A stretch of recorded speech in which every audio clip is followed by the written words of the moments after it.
우리 서로 축복하면서 인사하시겠습니다. 하나님은 당신을 사랑하십니다. 당신을 사랑합니다. 아멘. 우리 한 번 더 우리의 신앙을 고백하면서 인사하시겠습니다. 예수님은 그리스도이십니다. 예수는 그리스도이십니다. 아멘. 하나님은 우리에게 완전한 복음 주셨습니다. 바로 예수 그리스도입니다. 예수 그리스도께서 바로 우리의 복음, 기쁨이 되시고요. 예수 그리스도께서 바로 하나님의 사랑이시지요. 오늘도 하나님께서 우리에게 주시는 참된 이 복음을 붙잡고 누리는 귀한 날, 귀한 시간 되시기를 주의 이름으로 축복합니다. 우리가 주일 오후 예배의 말씀, 이사야 말씀을 우리가 강해로 묵상해 가고 있습니다. 그 가운데 이번 주는 이사야 이제 31장입니다. 우리가 한 장씩 묵상하고 있는데 오늘은 31장 말씀인데요.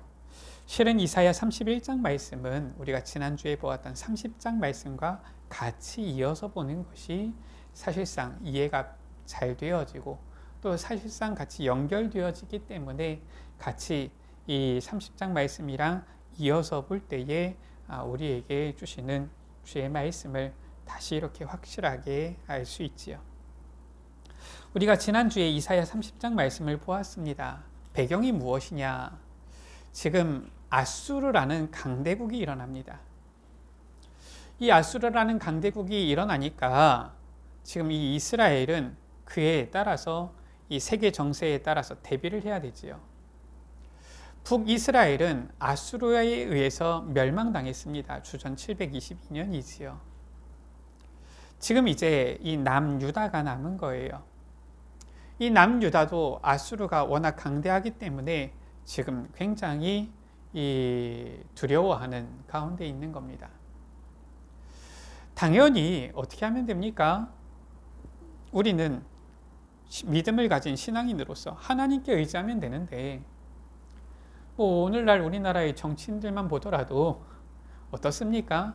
실은 정치적으로, 외교적으로 판단을 하지 믿음을 가지고 신앙적으로 보지를 않잖아요.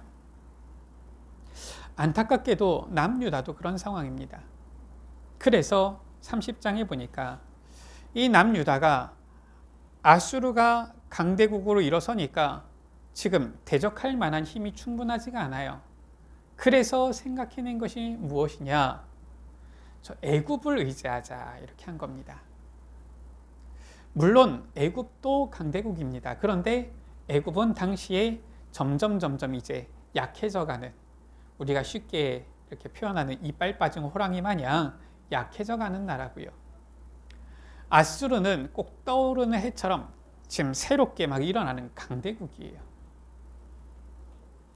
하나님께서는 저 이스라엘 백성들이 남유다가 하나님을 의지하기를 원하시는데 이 유다의 이 지도자들은 하나님을 의지하는 게 아니라 저 애굽을 의지하는 거예요. 그래서 우리가 지난주에 보았지요. 이사야 30장 1절에 여호와께서 이르시되 패역한 자식들은 화 있을진저 말씀하십니다. 오늘 31장 1절 말씀도 마찬가지지요. 도움을 구하러 애굽으로 내려가는 자들은 화 있을진저. 지금 이제 화 있을진저 시리즈다 이렇게 이제 주석 가운데는 나와 있는 이런 본문입니다. 화 있을진저.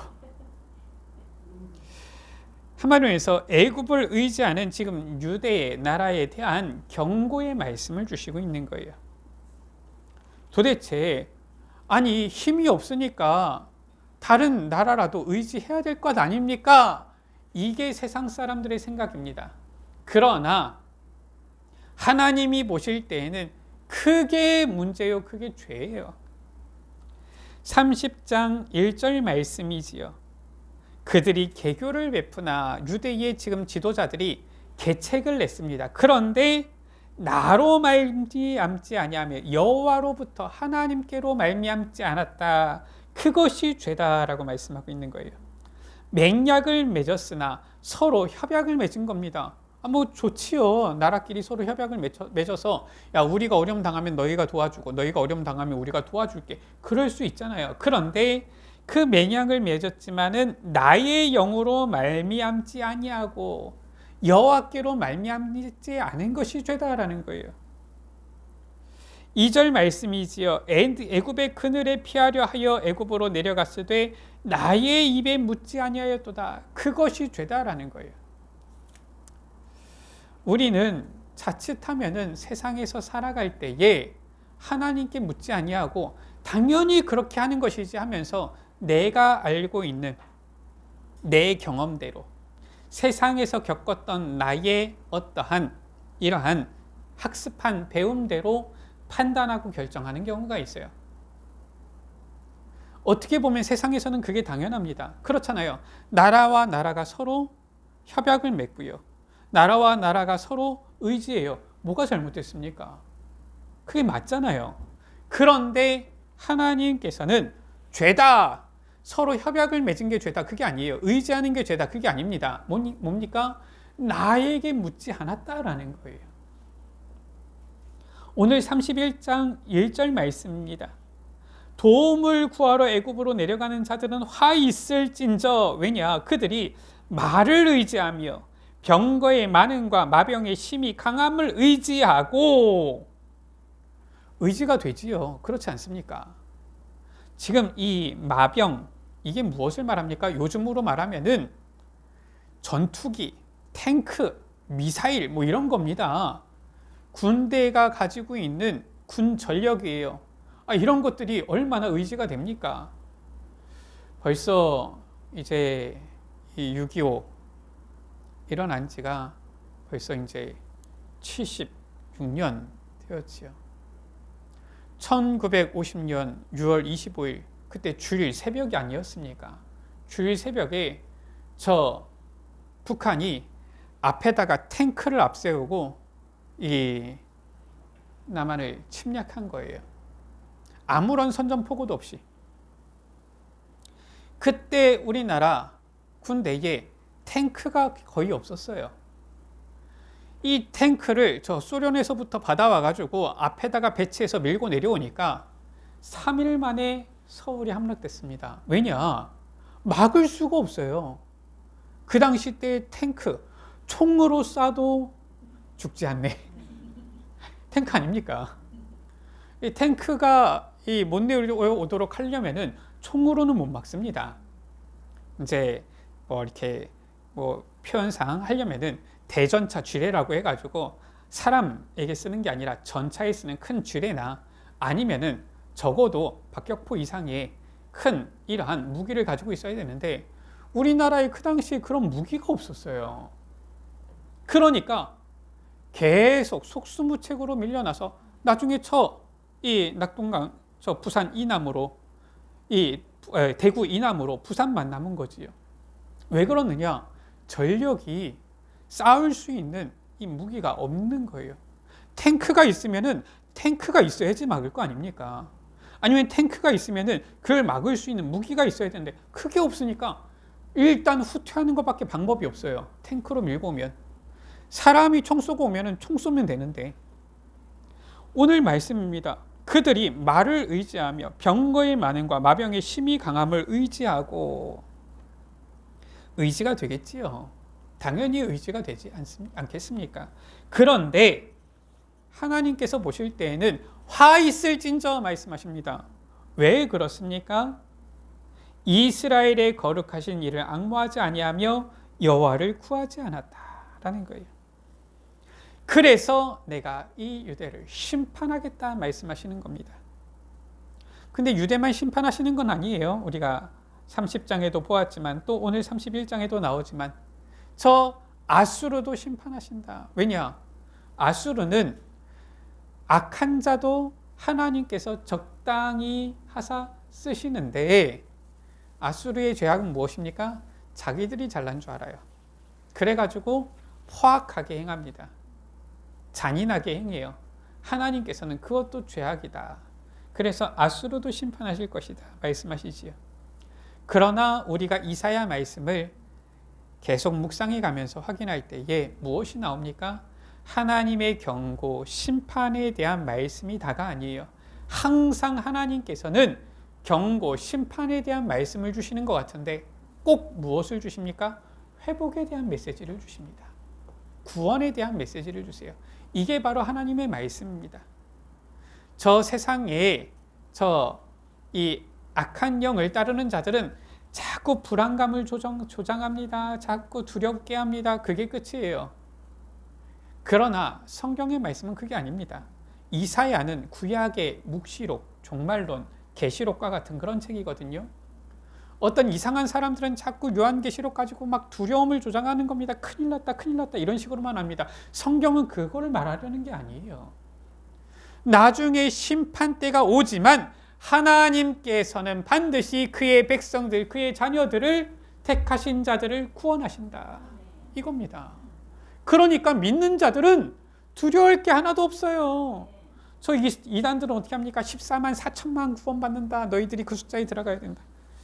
아이고, 이미 다 찼을 것 같은데. 그러면은 이상한 얘기를 하는 거예요. 그게 아닙니다. 하나님의 택한 수가 있다라는 거예요. 택한 자들은 반드시 구원받는다라는 겁니다. 그러니까 주를 믿는 자들은, 앙망하는 자들은 두려워할 것이 없어요. 심판이 와도 두려워할 것이 없어요. 왜냐? 주님을 바라보면 되니까요. 첫 번째입니다. 오늘 말씀을 통하여서 우리가 이 말씀 속에서 우리에게 주시는 주님의 음성을 들어야 되겠는데, 첫 번째로 도움을 구하러 애굽으로 가는 자들은 화가 있을 것이다. 이게 무엇입니까? 여호와를 의지하지 아니하고 다른 것을 의지하는 자들, 그들은 화가 있다라는 거예요. 1절 말씀이지요. 마병을 의지하고 여호와를 앙모하지 아니하고 여호와를 구하지 아니하였다. 우리가 잘 알아야 됩니다. 이 세상에서 사람들이 의지할 것 있지요. 보니까 내 주변에 굉장히 능력 있는 사람이 있다. 의지가 되겠지요. 그렇지 않겠습니까? 아니면은 내게 많은 권세와 명예가 있다. 의지가 되겠지요. 그렇지 않겠습니까? 아니면은 세상 사람들 좋아하는 돈이 많이 있다. 의지가 되겠지요. 그런데 그것을 의지하고 여호와를 구하지 않는다라면은 그것은 화 있을진저. 분명히 성경은 그렇게 말씀하고 있습니다. 여호와를 의지하지 않는 것이 가장 큰 죄입니다. 그러니까 2절 말씀에 여호와께서도 지혜로우신즉 우리가 아무리 계책을 내봤자 하나님의 지혜를 따를 수가 있겠습니까? 사람들이 믿는 그것이 자신을 구원하지 못해요. 왜냐? 여호와께서도 지혜로우신즉. 여호와께서는 지혜로우신 분이십니다. 그래서 어리석은 우리 인간들로 하여금 깨달아 알도록 하시는 겁니다. 무엇을 통해서? 심판을 통해서 알게 하시는 거예요. 재앙을 내리실 것이다. 악행하는 자들의 집을 치시며 행악을 돕는 자들을 치실 것이다. 이것이 전부 다 성경에 나와 있잖아요. 말씀을 변하게 하지 아니하시고 하나님의 말씀은 언약은 변치 않는다라는 거예요. 그래서 우리가 주의 말씀을 붙잡아야 됩니다. 주의 말씀이 이랬다 저랬다 할 것 같으면 우리가 붙잡을 필요가 없지요. 그러나 주의 말씀은 변하지 않는다. 그렇기 때문에 우리가 주의 말씀을 붙잡고 주님을 의지하고 주님을 바라봐야 되는 거예요. 3절 말씀이지요. 애굽은 사람이요 신이 아니며, 아까 전에 말씀드렸죠. 애굽은 강대국입니다. 그런데 이제 지는 강대국이지요. 이 강대국이라 할지라도 그저 사람일 뿐이다라는 거예요. 신이 아니다라는 거예요. 참신은 왜 참신이라고 하느냐? 원래 신은 하나님밖에 없는데 사람들이 자꾸 이상한 거에다가도 신이라는 것을 붙이잖아요. 그리스 로마 신화 보면은 거기다 신이라고 붙이잖아요. 심지어 저 귀신들에게도 어떤 사람들은 신이라고 붙이잖아요. 산신령 이렇게 붙이잖아요. 그래서 원래 신은 하나님밖에 없는데 참신이라고 표현하는 이유예요. 아무리 애굽이 강해도 사람일 뿐이다. 사람들이 의지하는 모든 것 전부 다 신이 아니다라는 거예요. 참신은 오직 하나님이시지요. 그들이 의지하는 말들, 육체요, 영이 아니라 그냥 한마디로 해서 이 고기 덩어리일 뿐이고 영이 없다라는 거예요. 그래서 여호와께서 손을 펴시면 돕는 자도 넘어지고 도움을 받는 자도 엎드러져서 다 함께 멸망하게 되어진다. 주님을 의지하지 않는 자들은 멸망하게 되어집니다. 그래서 복음이 필요한 거예요. 그래서 예수 그리스도를 믿어야 되는 것입니다. 예수님을 믿지 않으면, 주님을 의지하지 않으면은 멸망하게 되어진다. 왜냐? 여호와께서도 지혜로우신 줄. 하나님은 바보가 아니십니다. 자기를 의지하는 자에게는 은혜 주시고 복을 주시고요. 자기를 의지하지 않는 자들은 의지하도록 깨닫게 하시는 거예요. 선생님들이 우리 옛날에 보면은, 학교에 보면은, 요즘은 이제 그런 게 잘 없다 그러는데 옛날에는 교실에 꼭 하나씩 사랑의 매가 이렇게 있었어요. 왜 그렇습니까? 선생님이 기분 나쁠 때마다 때리는 겁니까? 그게 아니에요. 이 학생들이 맞고서라도 깨닫고서 올바른 길로 갈 수 있도록 사랑의 매. 그래서 매 이름이 사랑의 매 아닙니까? 그렇죠? 학교에 있는 매는 하나님께서 지혜로우심으로 우리로 하여금 깨닫게 하시기 위해서 심판도 하시는 것이다. 그래서 우리가 잘 알아야 됩니다. 하나님 외에 다른 것 의지하는 것이 우상이요. 하나님 외에 다른 것 의지하는 것이 바로 죄악이요. 하나님 외에 다른 것을 의지할 때에 심판이 임하게 되어진다. 두 번째입니다. 그렇다면은 도대체 하나님은 누구시기에 우리가 하나님을 의지해야 됩니까? 라는 것이지요. 오늘 4절 5절 말씀 가운데 하나님께서 기가 막힌 비유를 드십니다. 여호와께서 이같이 내게 이르시되 큰 사자나 젊은 사자가 자기의 먹이를 움키고 으르렁거릴 때에 라고 했어요. 우리가 요즘 사자를 이렇게 길에서 만날 일은 없습니다. 그렇죠? 그런데 뭐 우리가 이 TV를 통해서도 동물의 왕국이나 뭐 이런 걸 통해서도 우리가 보아서 알잖아요. 이 사자, 실은 이제 이 동물의 왕이라고 표현하지요. 이 사자 중에서도 큰 사자, 젊은 사자, 한마디에서 힘이 아주 왕성한 이 사자가 먹이를 움키고 으르렁거릴 때에 라고 했어요. 왜 먹이를 움키고 으르렁거리느냐? 우리 사람들은 곡식도 먹고 육식도 먹지만은 먹을 때 하루에 이렇게 정해진 시간에 아니면 하루에 새끼 이렇게 먹지만 이 짐승들 그게 아니란 말이에요. 야생에 있는 짐승들은 집에서 기르는 가축이야 때가 되면 먹이를 주지만 야생에 있는 짐승들은 먹이를 찾아다녀야 됩니다. 맹수라고 해서 늘 먹이가 있는 게 아닙니다. 맹수라 할지라도 이 먹이를 잡을 때에는 자기의 이 힘을 다해가지고 먹이를 잡는 거예요. 그리고 먹이를 못 잡으면은 때로는 며칠씩 굶기도 합니다. 이 사자가 보니까 지금 먹이를 며칠 동안 못 먹었어요. 잡을 먹이가 없었는지 아니면은 잡을 수 있었는데 아깝게 놓친 건지 모르겠지만 며칠 동안 먹이를 먹지 못한 겁니다. 몹시 배가 고프겠지요. 자, 이 사자가 사냥을 하러 나가서 먹이를 구하러 나갔는데 먹잇감이 있어요. 그래서 혼신의 힘을 다해가지고 그 먹이를 탁 움켜잡은 겁니다. 한마디에서 목덜미를 물어 뜯은 거지요. 자, 이제 이 먹이를 쥐었어요. 자, 이 먹이를 놓치겠습니까? 안 놓치겠습니까? 놓칠 수가 없어요. 왜냐? 이것도 못 먹으면은 얼마나 또 굶어야 될지 몰라요. 그렇게 굶다 보면은 기운이 빠져서 결국은 도태되고 죽을 수가 있습니다. 그러니까 먹이를 움키면은 절대로 빼앗기지 않는 거예요. 으르렁거리면서 먹는 겁니다. 그 부분을 말씀하고 있는 거예요. 이것도 약한 사자가 아닙니다.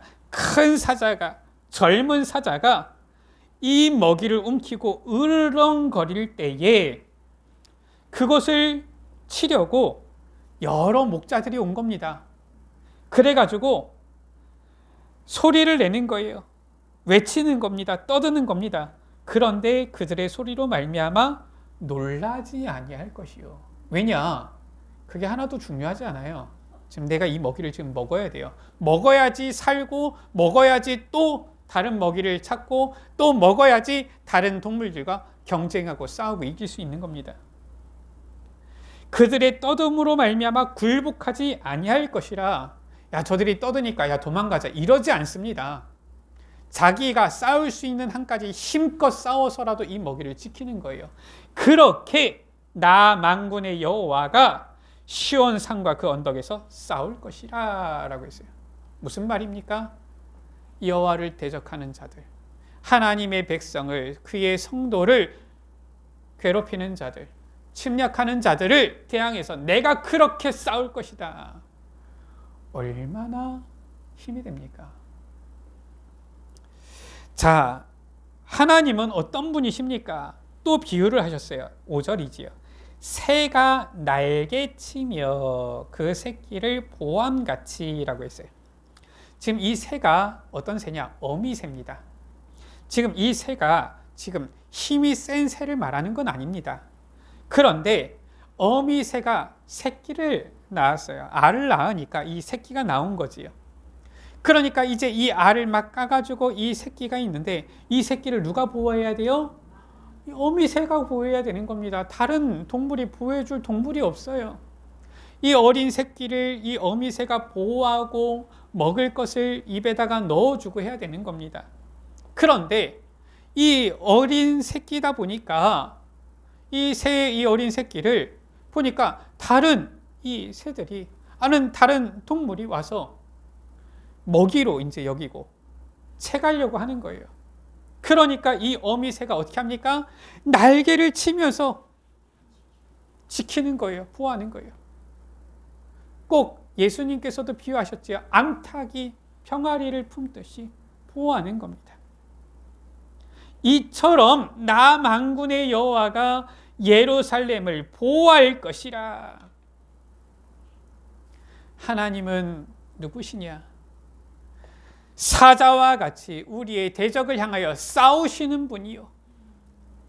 하나님은 누구시냐? 어미새와 같이 새끼된 우리들을 날개치면서 보호하시는 사랑의 하나님이시다라는 거예요.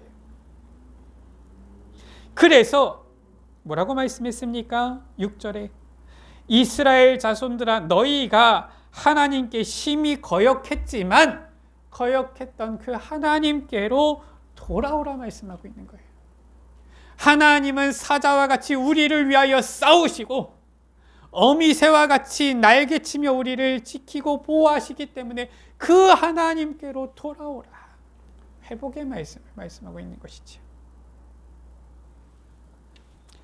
우리가 여호와 하나님께로 돌아갈 때의 세 번째지요. 그때 하나님은 모든 것을 회복시켜 주시는 거예요. 2절, 3절 말씀입니다. 하나님만이 참 신이시오. 2절에 그의 말씀들은 변하게 하지 아니하시고 라고 했어요. 마태복음 11장 28절에도 예수님께서 말씀하셨습니다. 수고하고 무거운 짐진 자들아 다 내게로 오라. 내가 너희를 쉬게 하리라. 주님만이 참 하나님이시요. 주의 말씀 변하지 않아요.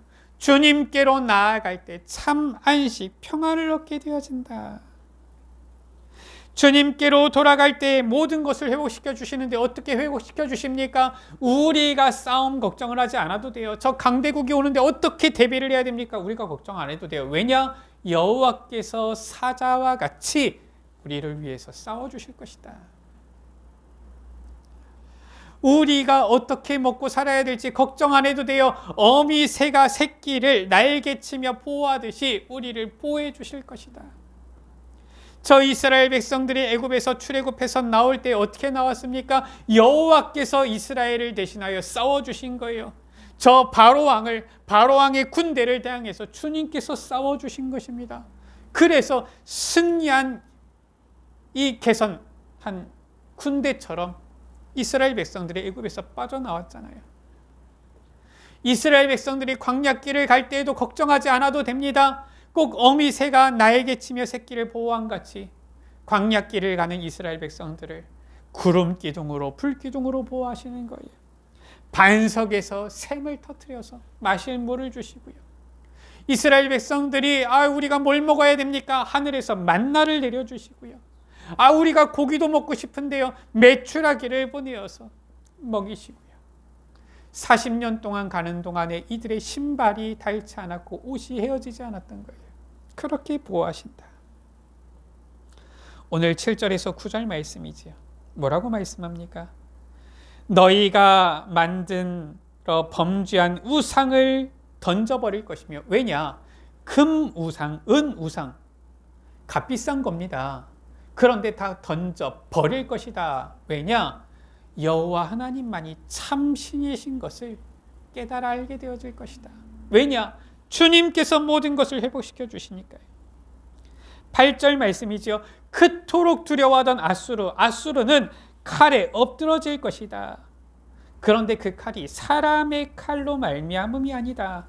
누구의 칼입니까? 여호와 하나님의 칼이지요. 칼에 삼켜질 것인데 사람의 칼로 말미암음이 아닐 것이다. 하나님의 칼로. 그는 칼 앞에서 도망할 것이며 그들의 장정들, 군인들은 복역하는 자가 될 것이다. 한마디로 노역하는 자들, 노예들이 될 것이다 라는 거예요. 그렇게 저 강대국 아수르를 주님께서 싸워서 승리하게 해주시겠다. 그래서 그들의 반석과 같이 의지하는 자들은 도망갈 것이고 고관들은 놀라고 도망가게 되어질 것이다. 그러면서 9절에 말씀하지요. 이것이 오늘 주일 오후 예배 말씀의 제목입니다. 여호와의 말씀이라. 여호와의 불은 시온에 있고 라고 했어요. 왜 불이라고 했습니까? 사도행전 2장에 보면 성령도 불 같은 바람 같은 성령이라고 했지요. 성경 가운데 나타나는 이 불의 의미가 있습니다. 요즘은 우리가 불 그냥 자유롭게 이렇게 쓰지만 실은 이 불이라는 것이 굉장히 유용하면서도 또 위험한 거예요. 또 옛날에는 이 불을 지키기 위해서 사실상 애를 많이 썼지요. 지금은 요즘은 이렇게 라이터만 딱 있으면 불 딱 켜지만 옛날에는 이 불을 꺼뜨리면은 다시 이 불을 씨를 살리기 위해서 굉장히 노력을 많이 해야 됩니다. 자, 이 불이 무엇이냐? 불은 양면의 모습을 가지고 있어요. 불을 잘 이용하면은 어떻습니까? 음식을 데우기도 하고 고기를 이렇게 익혀서 먹기도 하고 몸을 따뜻하게도 하고 참 도움이 많이 되지요. 근데 불을 잘못 사용하게 되어지면은 이 초가삼간 다 태운다 그러지요. 집도 다 태우게 되어지고요. 불이 일어나 가지고 태우게 되어지면은 산불 나면 어떻습니까? 무시무시합니다. 양면의 모습을 가지고 있어요. 신앙 가운데서도 이 불은 두 가지 면이 있습니다. 불은 무엇이냐? 첫 번째로 심판을 나타내는 게 바로 불이에요. 그러면서 이 구약 시대에 보면은 이제 성막을 만들 때에 성전을 지을 때에 불이 꺼지지 않도록 하지요. 불이 무엇이냐? 정결케 하는 것이 바로 또 불입니다. 이 불로서 자신을 정결케 하는 거예요. 그래서 당시 구약 시대에는 하나님 앞에 제사 드릴 때 항상 번제, 태우는 화제라고 하지요. 이 제사가 있었던 겁니다. 불이 있었던 거예요. 그래서 불은 정결케 하는 역할, 심판의 역할, 이게 있는 겁니다. 여호와의 불이 어디에 있느냐? 여호와의 산 시온에 있다. 시온에 여호와께 피하는 자들은 정결케 되어지는 것이요. 여호와를 의지하지 않고 대적하는 자들에게는 심판이 되어진다. 그 여호와의 불이 시온에 있다. 그래서 그 여호와의 불, 시온에 있는 여호와의 불, 여기로 돌아와라, 피해라 라는 거예요. 무엇을 의미하는 겁니까? 바로 신약 시대에 주님께로 돌아오면, 주님께로 피하면, 예수님을 믿으면, 예수님께로 피하면은 모든 것이 회복되어지는 거예요. 예수님을 믿는 자는 하나님의 은혜를 입게 되어지고요. 이 복음을 대적하는 자는 심판을 받게 되어진다. 누구든지 주의 이름을 부르는 자는 구원을 받으리라. 주님께 오는 자는 구원을 받게 되어지는 거예요. 주님을 대적하는 자 어떻게 되어집니까? 심판을 당하게 되어지는 겁니다. 이것을 계속 이사야 말씀을 통해서 우리가 확인하고 보고 있습니다. 그래서 하나님의 심판은 우리가 두려워할 것이 아닙니다. 깨닫고 오직 복음 예수 그리스도만 붙잡고 의지하면 되는 거예요. 말씀을 마칩니다. 세상에서 의지하는 모든 것들은 신이 아니에요. 3절 말씀이지요. 애굽은 사람이요 신이 아니며. 우리가 세상에서 의지하는 것들이 있습니까? 당연하게 여겼던 것들이 있습니까? 당연하게 여기면서 하나님께 여쭈어보지 않은, 묻지 않은 것들이 있습니까? 세상에서 의지하는 모든 것들은 신이 아니다라는 거예요. 하나님을 의지하지 않는 것이 우상숭배요. 그 결과는 심판이다라는 것이지요. 그러나 우리가 하나님께로 돌아가면, 하나님께로 피하면은 주님께서는 사자같이 우리를 위해 싸우시고 어미 새가 새끼를 날개치며 보호하신 같이 우리를 보호하신다라는 거예요. 불과 같이 우리를 정결케도 하시고 심판도 하신다라는 거예요. 그 참된 복음 예수 그리스도만을 붙잡고 정말로 주님만 의지하면서 바라보면서 그리스도 안에 있을 때에 하나님이 주시는 회복의 축복을 누리는 우리 여러분들, 우리 모든 예수빛 가족들 되시기를 주의 이름으로 축원합니다. 우리 서로 축복하면서 인사하시겠습니다. 예수님은 그리스도이십니다. 우리 다시 한번 서로 축복하면서 인사하시겠습니다. 주님만을 의지합시다. 아멘. 기도합니다. 하나님 감사합니다. 주님을 의지하지 않는 것이 죄악이요. 주님이 아니라 이 세상의 것을 의지하는 것이 바로 우상숭배요. 심판의 원인임을 알게 하신 주님. 이제 너희는 심히 거역하던 자에게로 하나님께로 돌아오라 말씀하시는 주님. 주님께 돌아갈 때에 주님께서는 사자와 같이 우리를 위하여 대신 싸우시며 새끼를 보호하는 어미새처럼 날개치며 우리를 보호하심을 믿습니다. 주님, 오직 주님만을 의지하며 나아가게 하여 주옵소서. 주님께로 나아가는 유일한 길 오직 예수 그리스도 이 복음을 주셨사오니 날마다 예수 그리스도를 주로 고백하며 날마다 예수 그리스도 주님을 의지하며 날마다 예수 그리스도 그 이름으로 기도하면서 늘 주님을 향하여 나아갈 때에 시온에 있는 풀과 같이 주님 우리를 정결케 하여 주시고 우리를 대적하는 자들을 위하여 주님께서 대적하는 자들을 대신하여 싸워주시며 우리를 보호하여 주시며 은혜 베풀어 주시기를 기도합니다. 오직 주님만 의지하며 나아갈 때에 주님께서 은혜 주시고 함께 하사 역사하시는 것을 체험하는 귀한 주의 자녀들 되게 하여 주옵소서. 회복의 축복을 누리는 주의 자녀들 되게 하여 주옵소서. 우리 구주 예수 그리스도의 이름으로 기도드립니다. 아멘.